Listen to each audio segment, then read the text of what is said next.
पृथ्वीराज चौहान एक ऐसे शूरवीर योद्धा थे जिनके साहस और पराक्रम के किस्से भारतीय इतिहास के पन्नों पर स्वर्णिम अक्षरों में लिखे गए हैं। वे एक आकर्षक कदकाठी के योद्धा थे जो सभी सैन्य विद्याओं में निपुण थे। उन्होंने अपने अद्भुत साहस से दुश्मनों को धूल चटाई थी। उनकी वीरता का अंदाजा इसी बात से लगाया जा सकता है, जब मोहम्मद गौरी द्वारा उन्हें बंधक बना लिया गया और उनसे उनकी आंखों की रोशनी भी छीन ली गई, तब भी उन्होंने मोहम्मद गौरी के दरबार में उसे मार गिराया था। पृथ्वीराज चौहान के करीबी दोस्त एवं कवि चंद्रवर दाई ने अपनी काव्य रचना पृथ्वीराज चौहान रासों में यह भी उल्लेख किया है कि पृथ्वीराज चौहान घोड़ों व हाथियों को नियंत्रित करने की विद्या में भी निपुण थे। तो आइए जानते हैं इतिहास के इस महान योद्धा के जीवन से जुड़ी कुछ रोचक बातें। भारतीय इतिहास के सबसे महान और साहसी योद्धा पृथ्वीराज चौहान चौहान वंश के क्षत्रिय शासक सोमेश्वर और कर्पूरा देवी के घर साल 1149 में जन्मे थे। ऐसा कहा जाता है कि वे उनके माता पिता की शादी के कई सालों बाद काफी पूजा पाठ और मन्नतें मांगने के बाद जन्मे थे।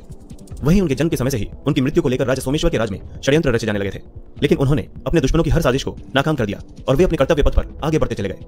राजघराने में पैदा होने की वजह से ही शुरू से ही पृथ्वीराज चौहान का पालन पोषण काफी सुख सुविधाओं से परिपूर्ण अर्थात वैभवपूर्ण वातावरण में हुआ था। उन्होंने सरस्वती कंठाभरण विद्यापीठ से शिक्षा प्राप्त की थी, जबकि युद्ध और शस्त्र विद्या की शिक्षा उन्होंने अपने गुरु श्री राम जी से प्राप्त की थी। पृथ्वीराज चौहान बचपन से ही बेहद साहसी, पराक्रमी और युद्ध कला में निपुण थे। शुरुआत से ही पृथ्वीराज चौहान ने शब्द भेदी बाण चलाने की अद्भुत कला सीख ली थी, जिसमें वे बिना देखे आवाज के आधार पर बाण चला सकते थे और सटीक निशाना लगा सकते थे। बचपन में चंद्रवर दाई पृथ्वीराज चौहान के सबसे अच्छे मित्र थे, जो उनके एक भाई की तरह उनका ख्याल रखते थे। आपको बता दें कि चंद्रवर दाई तोमर वंश के शासक अनंगपाल की बेटी के पुत्र थे, जिन्होंने बाद में पृथ्वीराज चौहान के सहयोग से पिथौरागढ़ का निर्माण कराया था। पृथ्वीराज चौहान जब महज 11 साल के थे, तभी उनके पिता सोमेश्वर की एक युद्ध में मृत्यु हो गई, जिसके बाद वे अजमेर के उत्तराधिकारी बने और एक आदर्श शासक की तरह अपनी प्रजा की सभी उम्मीदों पर खरे उतरे। इसके अलावा पृथ्वीराज चौहान ने दिल्ली पर भी अपना सिक्का चलाया।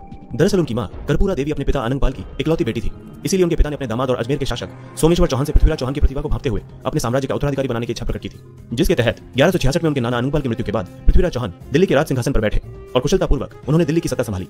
एक आदर्श शासक के तौर पर उन्होंने अपने साम्राज्य को मजबूती देने के लिए कई कार्य किए और इसके विस्तार करने के लिए कई अभियान भी चलाए, और इस प्रकार वे एक वीर योद्धा एवं लोकप्रिय शासक के तौर पर पहचाने जाने लगे। पृथ्वीराज चौहान और रानी संयोगिता की प्रेम कहानी की आज भी मिसाल दी जाती है और उनकी प्रेम कहानी पर कई टीवी सीरियल्स और फिल्में भी बन चुकी हैं। पृथ्वीराज चौहान के अद्भुत साहस और वीरता के किस्से हर तरफ थे। वहीं जब राजा जयचंद की बेटी संयोगिता ने उनकी बहादुरी और आकर्षण के किस्से सुने, तो उनके हृदय में पृथ्वीराज चौहान के लिए एक प्रेम भावना उत्पन्न हो गई और वे चोरी छिपे गुप्त रूप से पृथ्वीराज चौहान को पत्र भेजने लगी। पृथ्वीराज चौहान भी राजकुमारी संयोगिता की खूबसूरती से बेहद प्रभावित थे और वे भी राजकुमारी की तस्वीर देखते ही उनसे प्यार कर बैठे थे। वहीं दूसरी तरफ जब रानी संयोगिता के बारे में उनके पिता राजा जयचंद को पता चला, तो उन्होंने अपनी बेटी संयोगिता के विवाह के लिए स्वयंवर करने का फैसला किया। वहीं इस दौरान राजा जयचंद ने समस्त भारत पर अपना शासन चलाने की इच्छा के चलते अश्वमेघ यज्ञ का आयोजन भी किया था। इस यज्ञ के बाद ही रानी संयोगिता का स्वयंवर होना था। वहीं पृथ्वीराज चौहान नहीं चाहते थे कि क्रूर और घमंडी राजा जयचंद का भारत में प्रभुत्व हो, इसीलिए उन्होंने राजा जयचंद का विरोध भी किया था, जिससे राजा जयचंद के मन में पृथ्वीराज के प्रति घृणा और भी ज्यादा बढ़ गई।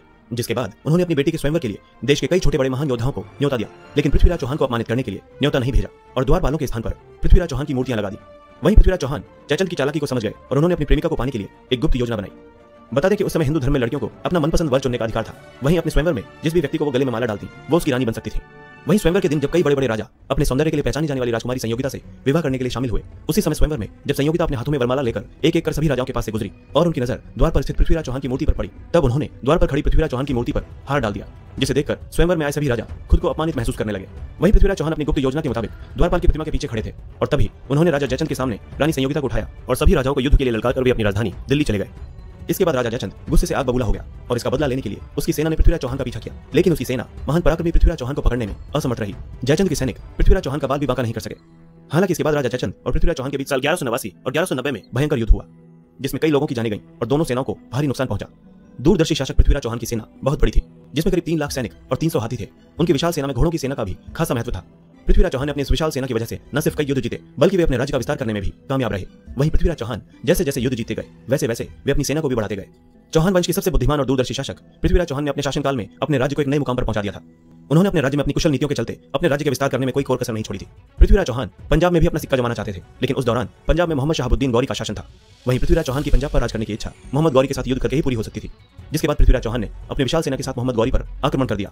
इस हमले के बाद पृथ्वीराज चौहान ने सरहिंद, सरस्वती और हांसी पर अपना राज स्थापित कर लिया, लेकिन इसी बीच अनहिलवाड़ा में जब मोहम्मद गौरी की सेना ने हमला किया, तो पृथ्वीराज चौहान का सैन्य बल कमजोर पड़ गया, जिसके चलते पृथ्वीराज चौहान को सरहिंद के किले से अपना अधिकार खोना पड़ा। बाद में पृथ्वीराज चौहान ने अकेले ही मोहम्मद गौरी का वीरता के साथ मुकाबला किया, जिसके चलते मोहम्मद गौरी बुरी तरह घायल हो गया और बाद में मोहम्मद गौरी को इस युद्ध को छोड़कर भागना पड़ा। हालांकि इस युद्ध का कोई निष्कर्ष नहीं निकला। यह युद्ध सरहिंद के किले के पास तराइन नाम की जगह पर हुआ था, इसीलिए इसे तराइन का युद्ध भी कहा जाता है। कहा जाता है कि पृथ्वीराज चौहान ने मोहम्मद गौरी को 17 बार पराजित किया था, लेकिन हर बार उन्होंने उसे जीवित ही छोड़ दिया। वहीं पृथ्वीराज चौहान से इतनी बार हारने के बाद मोहम्मद गौरी मन ही मन प्रतिशोध की भावना से भर गया था। वहीं जब संयोगिता के पिता और पृथ्वीराज चौहान के कट्टर दुश्मन जयचंद को इस बात की भनक लगी, तो उसने मोहम्मद गौरी से अपना हाथ मिला लिया और दोनों ने पृथ्वीराज चौहान को जान से मारने का षड्यंत्र रचा। इसके बाद दोनों ने मिलकर साल 1192 में अपने मजबूत सैन्य बल के साथ पृथ्वीराज चौहान पर फिर से हमला किया। वहीं जब इस युद्ध में पृथ्वीराज चौहान अकेले पड़ गए थे, तब उन्होंने अन्य राजपूत राजाओं से मदद मांगी थी, लेकिन स्वयंवर में पृथ्वीराज चौहान द्वारा किए गए अपमान को लेकर कोई भी शासक उनकी मदद के लिए आगे नहीं आया।